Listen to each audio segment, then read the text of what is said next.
नमस्कार, मी पंजाब डक. आज आहे 21 मे 2025 आणि मी आहे माझ्या शेताजवळ. पाहू शकतात हे कसा पाऊस पडलेला आहे आमच्या इकडं. म्हणजे जवळपास 10 दिवस झालं सारखा पाऊस चालू. हे वडीन आले, आमचे बांध फुटलेत. 10 दिवसापासून आमच्या शेतामध्ये वापसा नाही आणि या ठिकाणून परत महाराष्ट्रातल्या शेतकऱ्याला अंदाज देणार आहे. राज्यातल्या सर्व शेतकऱ्याला सांगू इच्छितो की आज 21 मे, आज पण 21 मे ला दुपारी 3च्या नंतर राज्यात पुन्हा जोरदार पाऊस पडणार आहे. म्हणून हा अंदाज म्हणजे हा पाऊस 25 तारखेपर्यंत खूप पडणार आहे. त्याच्यानंतर 26, 27, 28, 29, 30 ला थोडा कमी प्रमाणात होईल. पण त्याच्यानंतर म्हणजे सांगायचं झालं 30 मे पर्यंत असा थोडा भाग बदलत पाऊस पडणार आहे.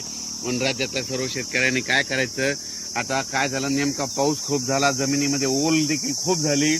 पण काय झालं, शेतकऱ्यांचं शेतच दुरुस्त नसल्यामुळं अडचणी येत आहेत. म्हणून राज्यातल्या सर्व शेतकऱ्याला सांगू इच्छितो की तुम्ही काय करा, जशी वेळ भेटेल तसं काय करा, तुम्ही तुमचे शेत दुरुस्त करा.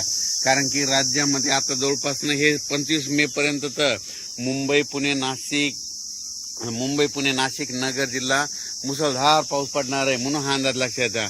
आज देखील मुंबईला मुसळधार पाऊस असणार आहे. मुंबईकरांनी सतर्क राहण्याची गरज आहे. म्हणून हा अंदाज लक्षात घ्या. आणि राज्यात मात्र दररोज 2-2 दिवस प्रत्येक ठिकाणी मुक्काम करत हा पाऊस संपूर्ण राज्यावर पडणार आहे. विदर्भात पडणार आहे, पूर्व विदर्भात पडणार आहे, मराठवाड्यात पडणार आहे, पश्चिम महाराष्ट्र, उत्तर महाराष्ट्र, दक्षिण महाराष्ट्र, कोल्हापूर इकडे सगळीकडेच पडणार आहे. म्हणून हा अंदाज लक्षात घ्यायचा.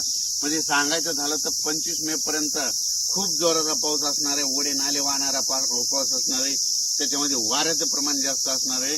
म्हणून आणखीन एक खास करून, कारण की या पावसामध्ये सर्व माझ्या शेतकऱ्याला एक विनंती आहे की तुम्ही काय करा, तुमची ह्या 25 मे पर्यंत तुमची जनावरे असे झाडाखाली बांधू नका. कारण की काय झालं, आज आमच्या तालुक्यात देखील खूप ठिकाणी विजा पडल्याने जनावरे खाली असल्यामुळं त्या जनावरे दगावली आणि विजा पडत असताना कडकडत असताना झाडाखाली तुम्ही देखील थांबू नका. आपले पाळीव प्राणी देखील बांधू नका. माझी सगळ्याला विनंती आहे. कारण की म्हणजे काय झालं, महाराष्ट्रभर बघितलं तर विजेमुळे खूप शेतकऱ्यांचं पशुधनाचं खूप नुकसान झालं. माझी परत विनंती की विजा कडकडत असताना झाडाखाली थांबू नका.